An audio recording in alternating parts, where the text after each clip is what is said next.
Bienvenue sur le diaporama qui a pour but de vous présenter les composants d'un PC, d'un ordinateur portable ou bien encore d'un smartphone.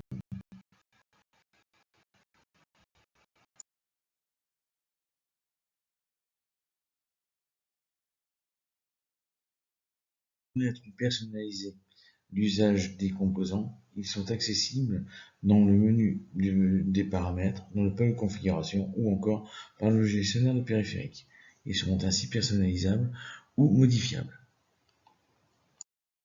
La position d'un ordinateur se fait aussi par le branchement de périphériques. Commençons par les périphériques externes.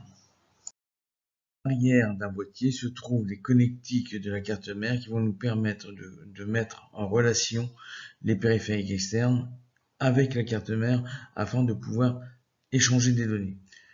Tout cela va se faire par exemple par le port des ports USB 2.0 pour le clavier ou la souris, ou aussi certaines clés USB à faible densité de transfert, ou alors lorsque vous avez ces mêmes clés USB avec des ports bleus, et c'est qu'elles vont pouvoir laisser le transfert à une très grande vitesse du 3.0 ou 3.1, et ça c'est généralement pour les types de clés USB à grande densité ou aussi d'autres disques durs externes. Nous avons aussi la possibilité d'y mettre nos écrans avec une sortie VGA, par exemple DVI, D ou HDMI. Le HDMI permet lui aussi de transférer le son. Le son qui lui est aussi accessible grâce aux sorties audio jack qui sont généralement de 3 ou de 6 éléments. Les éléments principaux sont le vert pour recevoir le son avec un casque ou des haut-parleurs et le rose pour y brancher le micro. Nous avons aussi le port Ethernet qui lui va permettre de mettre un câble pour aller sur Internet, et nous avons aussi le port eSATA qui permet de mettre en relation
Les périphériques externes vont permettre de sortir les éléments. Donc, ce que l'on voit à l'extérieur de nos éléments, c'est l'unité centrale qui représente le boîtier de connexion sur lequel nous pourrons y mettre en branchement direct et visible une souris, un clavier, une imprimante, un écran, des haut-parleurs pour le son, une webcam, mais aussi d'autres composants comme les manettes de jeu, des mémoires externes faites avec des disques durs ou des clés USB, ou encore simplement un modem ou une box pour une connexion à Internet.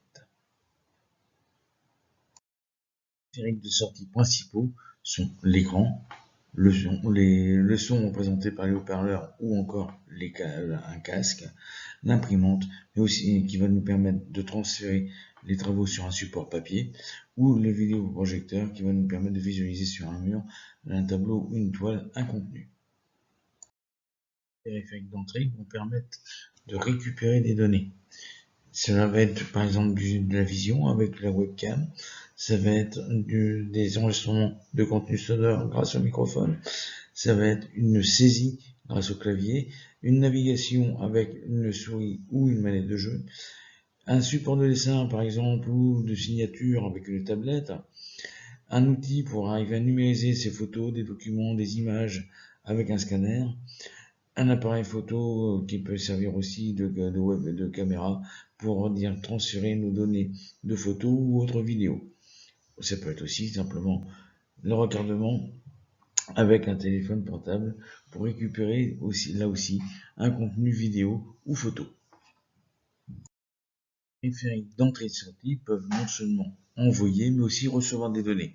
C'est pour cela que seront considérés comme tels une box, que ce soit celle d'un fournisseur d'accès ou autre, un modem qui va vous permettre là aussi d'accéder via une ligne téléphonique à un accès Internet, ou encore un casque avec micro, car là, il cumule l'effet du casque audio qui permet, lui, de recevoir du son, mais aussi le micro qui permet d'envoyer un effet sonore. Donc c'est pour cela qu'un casque avec micro est à la fois un périphérique d'entrée, mais aussi de sortie.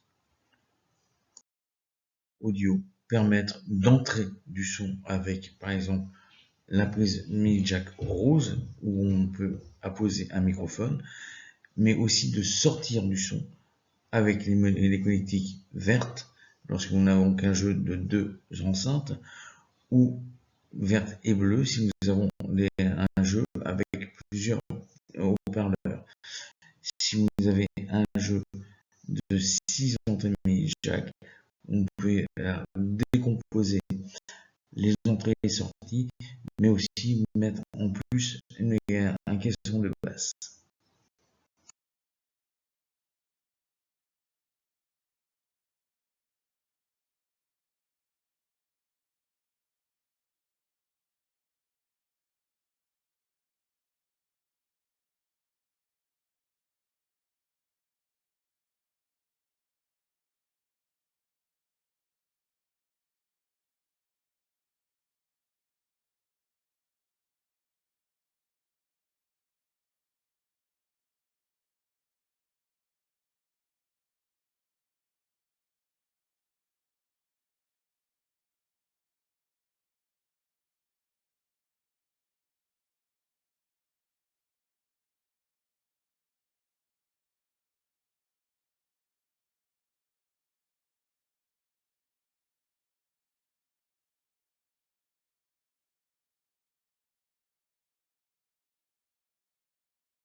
Les connectiques vidéo sont faits pour principalement transporter des images. C'est le cas du VGA qui ne fait que de l'analogique. D'autres types comme le DVI, le HDMI ou encore le DisplayPort permettent de transporter non seulement l'image mais aussi le son. Enfin, l'USB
Il existe différents types de ports USB, principalement le type A, puis vous avez aussi le type B, l'USB 3.0 qui sont les principaux. Viennent s'ajouter à ceux-ci l'USB micro, l'USB de type C et l'USB de micro B, qui sont adaptables par rapport à certains matériels spécifiques, tels que les disques durs externes, notamment pour le dernier type de port. Ils sont différemment appelés par rapport à leur vitesse. L'USB 1.0 et 1.1 sont devenus obsolètes, leur taux de transfert étant relativement faible, avec un maximum de 12 mégabits par seconde. Ils ont été donc remplacés, majoritairement parlant, par l'USB 2.0 qui a une vitesse de transfert maximale de 480 mégabits par seconde. Viennent encore s'ajouter à cela l'USB 3.0 avec un taux de transfert de 5 gigabits par seconde au maxi, et le 3.1 avec une vitesse de transfert maximale de 10 gigabits. Pour pouvoir retrouver tout document réalisé ou transféré, il va falloir qu'on sache le retrouver dans un dossier ou sous-dossier. Ce document, pour pouvoir l'ouvrir, il faudra l'associer avec un logiciel ou une application. Pour cela, on parlera donc de format. Et donc, ce format, pour dire savoir la quantité qu'il prendra dans un emplacement, on parlera cette fois-ci de poids. Et donc, pour cela, on le jugera en octets. Un octet faisant 8 bits. On voit cela en détail. La capacité de stockage est exprimée en octets, à savoir qu'un octet vaut 8 bits. Et un bit, c'est simplement l'entrée ou non d'une pulsion électrique. Nous avons ensuite le kilooctet, le mégaoctet, le gigaoctet et enfin le téraoctet qui vont nous permettre de calculer soit pour les barrettes mémoire la vitesse de transfert pour ce qui est des mémoires vives, les petites barrettes qui sont placées sur votre carte mère pour savoir les entrées ou pas de sortie de données, et vous avez ensuite les supports de stockage, à savoir le disque dur qui est placé dans un ordinateur ou alors sur un disque dur externe ou eSATA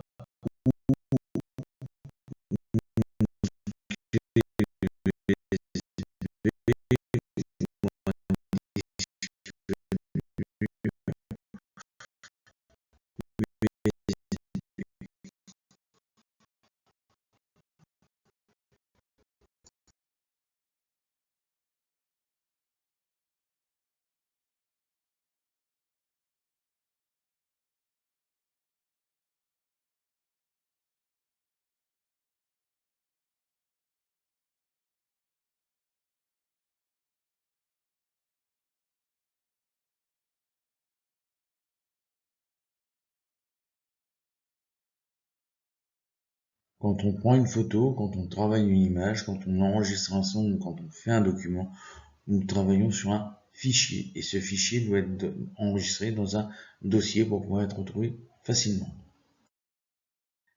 La racine C est le disque dur ou une partie du disque dur qui contient un système d'exploitation tel que Windows 10 ou Windows 11. Ce système va permettre d'y placer des applications, mais aussi des dossiers et fichiers. Un dossier peut contenir un sous-dossier, mais aussi des fichiers. Un fichier, par contre, lui, ne peut pas contenir de dossier. Le fichier est donc le dernier élément du système.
Chaque type de fichier possède une extension afin de pouvoir être associé à un logiciel.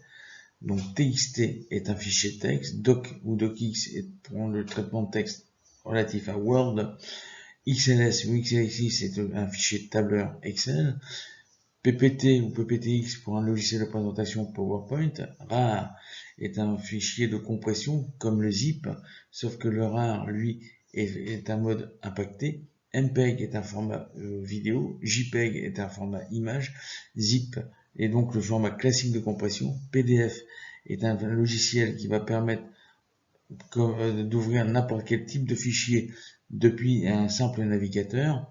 AVI est un format relativement lourd, mais pour la vidéo. PNG, lui, est un format qui est très adapté pour le web. Il prend en compte les formats de transparence, il est très léger. Et enfin, EPS est un des rares formats qui respecte les attributs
Les surfaces de stockage ou les supports de stockage principaux sont le disque dur qui peut être en interne ou en externe, voire aussi sur un port USB ou eSATA.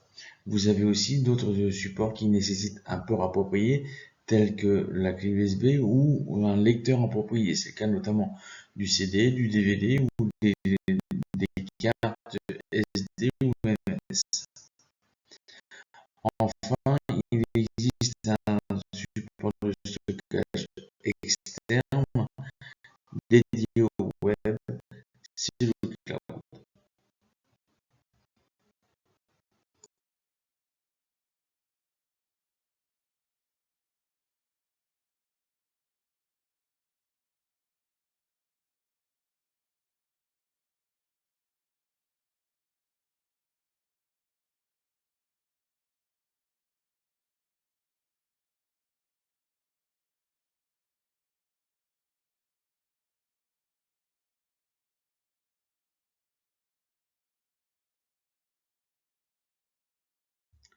La capacité de stockage oscille entre le CD audio de 78 minutes, un CD-ROM qui va de 650 à 700 mégaoctets généralement, mais certains exemplaires vont de 800 à 900 mégaoctets.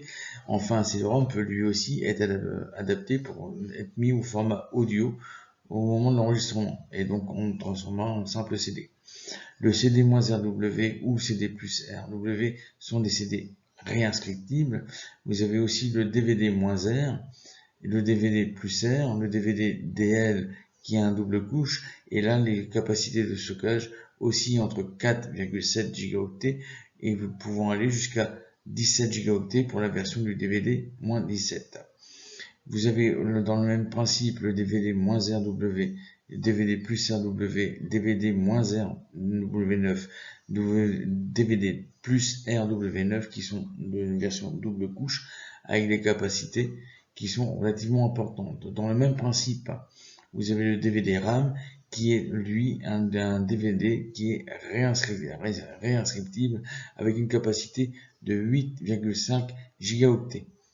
Dans la version double couche. Enfin, pour les meilleures capacités et meilleure qualité, vous avez le DVD Blu-ray qui va d'une capacité de 27 gigaoctets pour la version monocouche jusqu'à une possibilité de 128 gigaoctets pour une version 4 couches.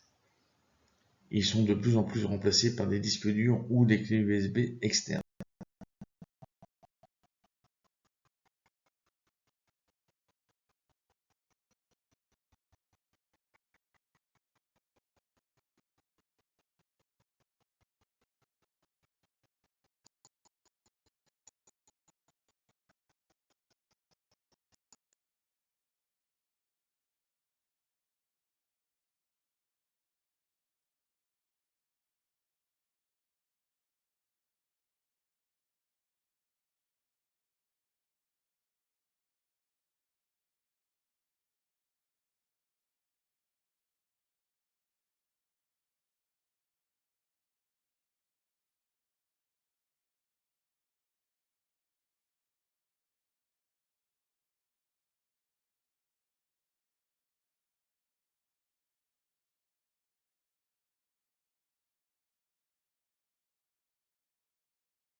Une clé USB tient facilement dans une poche, d'où son intérêt.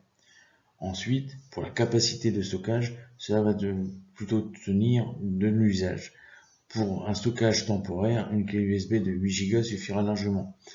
Pour les données un peu plus denses, une clé de 16, 32 voire 64 Go permet un stockage plus conséquent de documents. Enfin, pour les données qui elles sont de haute qualité ou que l'on veut conserver, et ce sera par exemple des vidéos ou des photos, on privilégiera plutôt des clés de 128, 256 ou 512 Go, voire de 1 ou 2 Tera. Ces clés de 1 ou 2 Tera sont généralement utilisées aussi pour l'usage de mémoire flash. Enfin, l'USB 2.0, en théorie, a une vitesse de transfert de 60 mégaoctets, comptez plutôt pour une vitesse de 35 à 40 mégaoctets par seconde, grand max. Celle des clés USB de 3.0 ou 3.1, malgré la vitesse du port qui est beaucoup plus importante, le taux de transfert est estimé normalement entre 625 mégaoctets par seconde sera en réalité plutôt de 300 mégaoctets par seconde.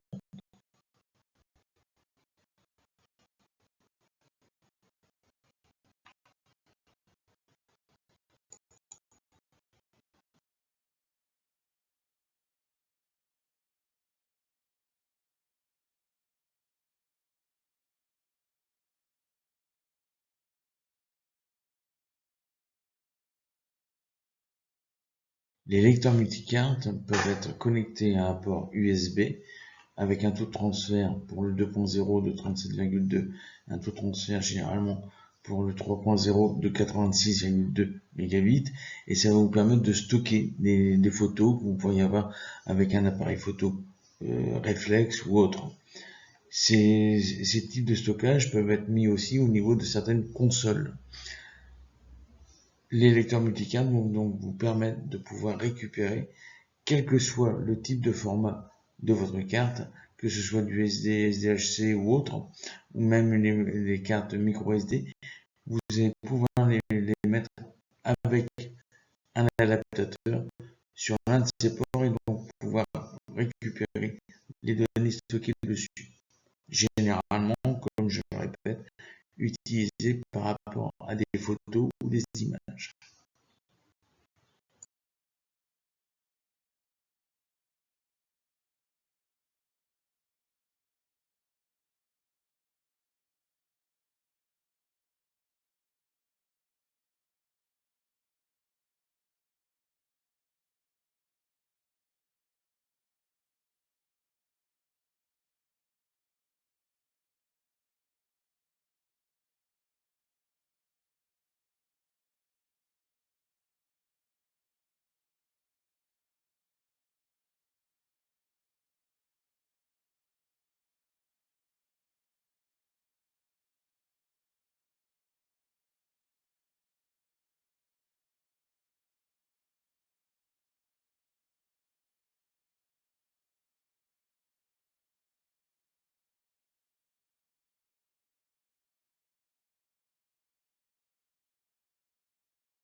Les disques durs externes et SSD sont à privilégier sur des ports USB 3.0 ou 3.1 au mieux, afin de tirer profit de la grande capacité du taux de transfert, qui, je rappelle, 3.0 est de 5 gigabits par seconde au maximum, et pour le 3.1 de 10 gigabits au grand maximum. La capacité de stockage oscille entre 500 gigaoctets et 18 teraoctets pour un disque dur externe actuellement, alors que pour un disque dur SSD, elle oscille entre 128 gigaoctets et peut aller jusqu'à 16 teraoctets pour les disques SSD.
Après un changement de matériel, on peut très bien vouloir récupérer des données ou simplement faire des sauvegardes de secours de fichiers vidéo ou de photos familiales ou autres.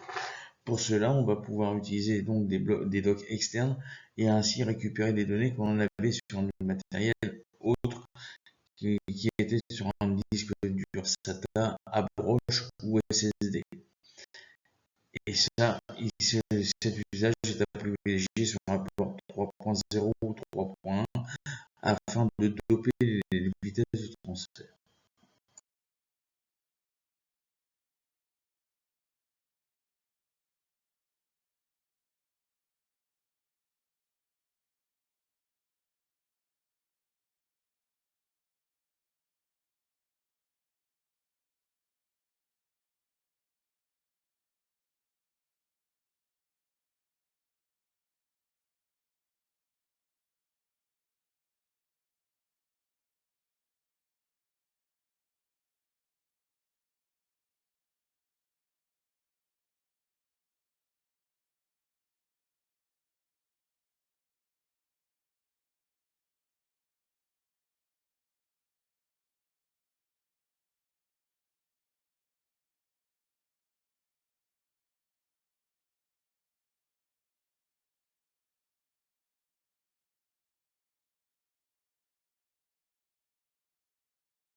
Carte mère, définition technique et nom des composants. Des périphériques à des pièces internes, de nombreux composants viennent constituer l'unité centrale d'un PC. Parmi les éléments incontournables, la carte mère joue un rôle central, notamment dans l'usage du processeur et le fonctionnement global de l'ordinateur. Qu'est-ce qu'une carte mère? La carte mère est considérée comme la pièce centrale du PC. Elle permet de connecter d'autres composants pour assurer le bon fonctionnement d'un ordinateur. Sa présence veille au traitement des données par le biais du processeur. C'est par elle que passe la gestion d'un disque dur, la reproduction des caractères du clavier ou encore les mouvements de la souris. On peut donc considérer la carte mère comme le cœur de l'ordinateur. À noter qu'une carte mère ne fonctionne pas avec n'importe quel processeur, et inversement. On distingue deux modèles spécifiques, la marque AMD et d'autres encore pour les modèles de produits Intel. En revanche, des normes ont été imposées pour standardiser leurs dimensions à celles d'un châssis d'une unité centrale. On peut alors parler de facteur d'encombrement. Quel est le rôle de la carte mère? La carte mère centralise la prise en charge de la RAM, appelée aussi mémoire vive, celle par qui les données transitent. Elle centralise aussi la prise en charge du lecteur de disque dur ou l'utilisation du processeur. Son rôle est également essentiel dans la reconnaissance et la compatibilité de la carte graphique. La gestion du réseau et des ports USB est aussi assurée par son entremise. Son fonctionnement se fait par une interface, appelée le BIOS, pour une communication effective entre elle et le système d'exploitation. Autrement dit, la carte mère est un ordinateur ce que le moteur est à la voiture. Quels sont les principaux composants d'une carte mère? Afin de garantir un bon fonctionnement, la carte mère possède plusieurs composants, dont des ports de connexion et des circuits imprimés. Ceux-ci permettent de connecter d'autres pièces internes au PC ou des périphériques tels qu'un disque dur. D'autres éléments sont indissociables de cette pièce maîtresse. Il y a notamment des connecteurs électriques pour assurer l'alimentation. Il y a aussi le support processeur qu'on appelle le socket. Il y a les cartes ou slots d'extension pour les cartes PCI ou autres. Il y a aussi l'horloge et la pile Lucmos. Ça, c'est indispensable pour dire ne pas avoir de soucis pour une navigation web avec un moteur de recherche comme Google par exemple. Les panneaux d'entrée et de sortie avec connecteur VGA, USB, DVI ou même du HDMI. Ça, c'est pour la vidéo notamment. Les bus et points informatiques du microprocesseur. Les modèles de carte mère les plus récents intègrent d'office des composants indispensables comme la carte réseau, la carte son, la carte graphique. Des contrôleurs de disques durs évolués peuvent également s'inclure dans le dispositif. Plusieurs fabricants de cartes mères se partagent le marché.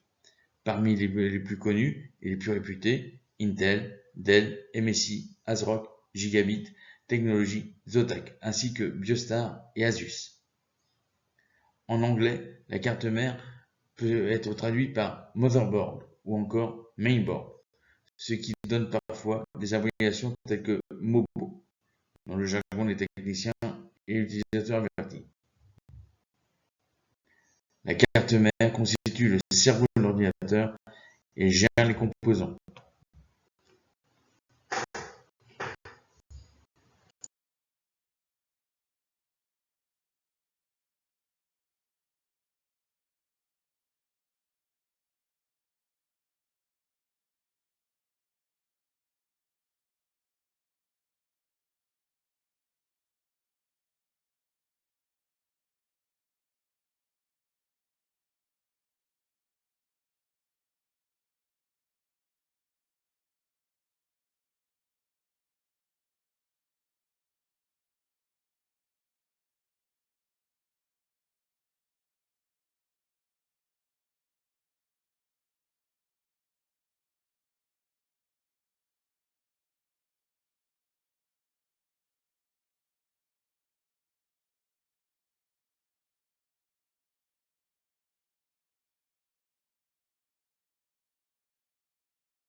Le processeur est l'élément principal d'un ordinateur.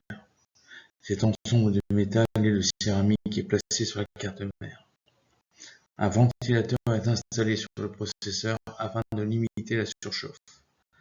Il est aussi appelé CPU pour Central Process Unit.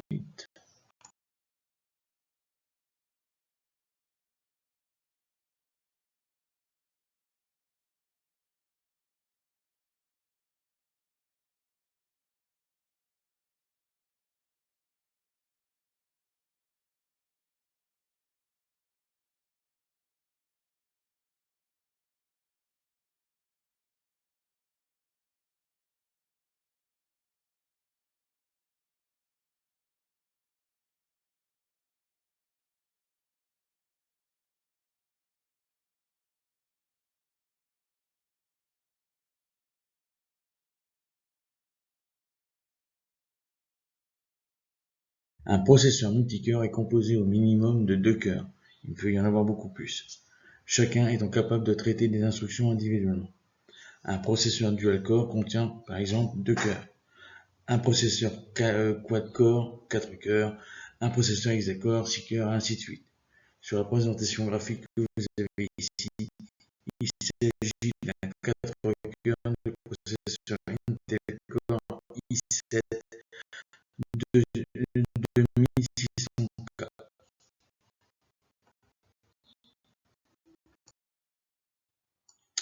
Voici les principaux composants internes du PC. En 1, vous avez la carte mère. En 2, le processeur ou microprocesseur. En 3, vous avez les bus. En 4, la mémoire vive. C'est là qu'on mettra les barrettes mémoire. En 5, la carte graphique. À noter que parfois elle peut être directement intégrée à la carte mère. En 6, vous avez les sorties, les entrées-sorties. Ce sont les connectiques qui vont vous permettre de brancher des éléments externes à votre ordinateur. 7, vous avez l'emplacement pour le disque dur. En 8, le lecteur de disque. Il peut s'agir d'un lecteur de CD ou DVD, ou encore d'un graveur. Alimentation électrique en position numéro 9. C'est le boîtier qui va vous permettre d'alimenter en électricité votre PC et ainsi de permettre les calculs faits par le processeur. En 10, l'écran.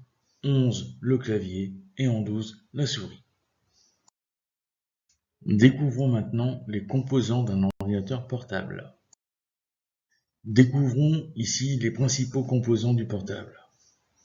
Notez qu'un ordinateur portable peut se refermer. L'écran peut être refermé directement sur l'unité centrale elle-même, qui est ici en 1.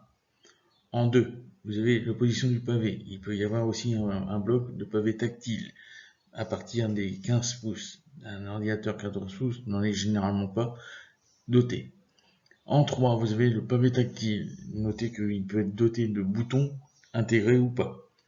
En 4, vous avez l'écran qui va vous permettre d'afficher votre système d'exploitation et le logiciel utilisable.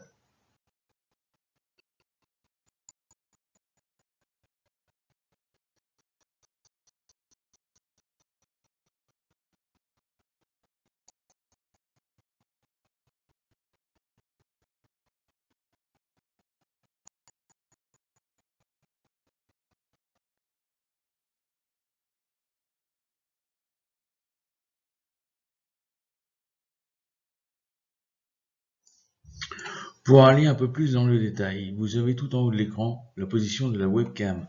C'est là où vous pourrez mettre un petit scotch si vous voulez éviter d'être filmé à votre insu. Donc en dessous, vous avez la position de l'écran et sur le côté latéral, en bas, au niveau de l'unité centrale, sur la partie gauche, vous avez le lecteur de DVD qui peut être intégré. Vous avez la vision du clavier, le pavé tactile avec les boutons de ce même pavé tactile. Vous avez des lecteurs de cartes mémoire. C'est là où on peut mettre, par exemple, généralement des cartes SD. Vous avez le pavé numérique dans les ordinateurs portables à partir d'un 15 pouces. Vous avez la fente d'aération qui va vous permettre de ventiler un peu le tout. Et bien entendu, généralement, le bouton de démarrage est situé soit sur le côté haut à droite ou haut à gauche. Il existe plusieurs types de tablettes. De la tablette toute simple, vous pouvez aussi avoir des tablettes qui vont être détachables ou encore des tablettes avec un support pour éviter qu'elle puisse venir à tomber, donc pour venir maintenir en surélevé la position de l'écran. Une tablette reprend les mêmes possibilités qu'un ordinateur. Les tailles d'écran peuvent être un frein à l'usage. Le système d'exploitation sera apprécié ou non en fonction des besoins et usages. Vous pouvez très bien avoir une tablette avec un Windows ou très bien aussi avoir une autre tablette avec un système Android.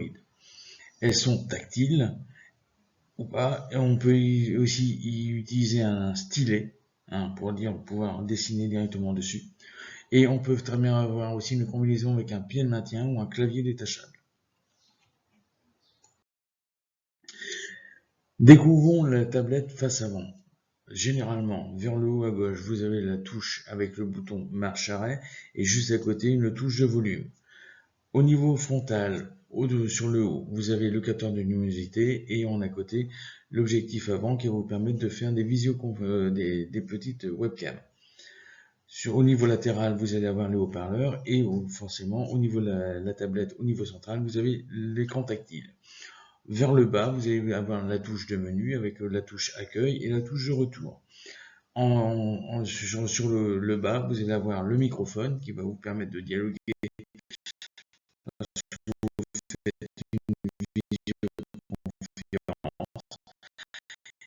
et les connecteurs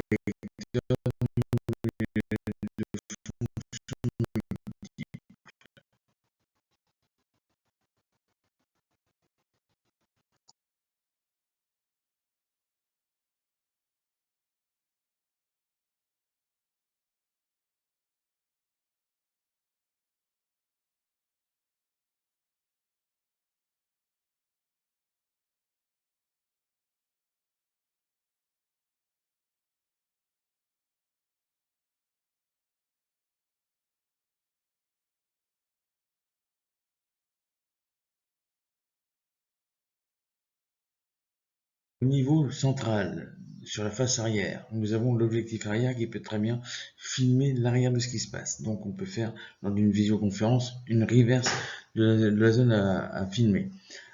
Et au niveau supérieur, nous avons le témoin lumineux et avec un compartiment pour y insérer une carte mémoire, une carte SD généralement. Vous avez aussi la prise audio qui est au format 3,5 et une antenne GPS pour pouvoir vous localiser. Et vous avez enfin les haut-parleurs au niveau latéral.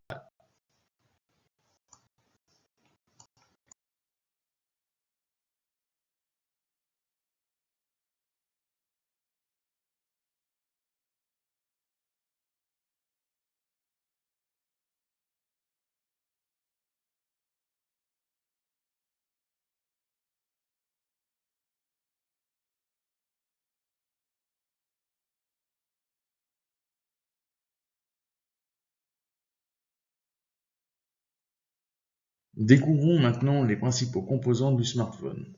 Nous allons voir que le smartphone est réellement doté d'outils tels un ordinateur.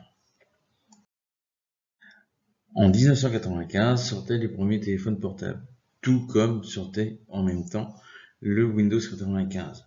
Devant la sortie des ordinateurs et le frein au marché, ils se sont dit qu'il n'était pas intelligent d'appeler ça un ordiphone comme c'était initialement prévu, parce que les gens allaient faire le rapprochement avec ordinateur et le frein des ordinateurs allait se recoller aussi sur le frein du marché des téléphones. Donc ils ont appelé ça un téléphone portable, puis maintenant ça s'appelle un smartphone. Comme une tablette, comme un ordinateur, la vue de face du smartphone vous reprend les mêmes types d'éléments, avec le témoin lumineux, le haut-parleur, l'objectif avant pour les webcams, les touches de marche-arrêt qui sont là généralement posées sur le latéral. Nous avons aussi un emplacement pour la carte SIM qui va être l'équivalent du disque dur pour l'enregistrement et le stockage des données. Vous avez l'écran tactile avec les capteurs de proximité pour la luminosité. Il y a aussi les touches d'empreinte pour pouvoir naviguer dans le navigateur, les touches de haut-parleur et le microphone pour pouvoir dialoguer avec la webcam. Donc vous avez réellement les mêmes éléments que sur une tablette ou sur un ordinateur que l'on pourrait avoir avec aussi notamment un ordinateur portable avec la webcam intégrée.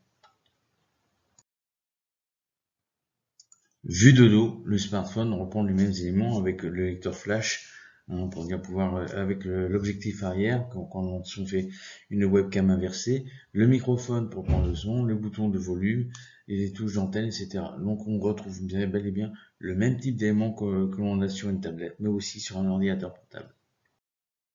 Le smartphone reprend les mêmes éléments d'affichage pour que l'on puisse comprendre un peu de quoi il s'agit. Donc, vous avez le bouton pour le réseau Wi-Fi, hein, via une box internet ou autre chose. Vous avez le réseau GMS qui est avec votre opérateur. Donc là, c'est lorsque vous utilisez vos données mobiles.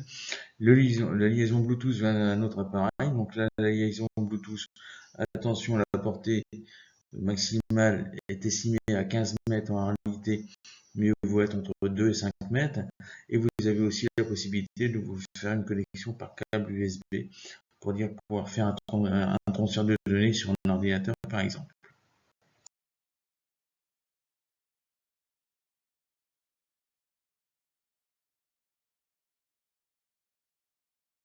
Pour aller un peu plus loin, le Wi-Fi va avoir, à titre d'exemple, une portée d'environ 500 mètres, le Bluetooth une portée vraiment maximale de 15 mètres, mais plutôt de 1 à 5. Et ensuite, pour le GSM, tout va dépendre un peu de la portée de votre réseau. À titre d'exemple, pour une 4G, ça équivaut à la DSL, alors que pour le 2,5G, le débit maximal, lui, ne serait que de 384 kbps.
Merci à tous pour votre attention. Maintenant, à vous de jouer, il y a des quiz qui vous attendent.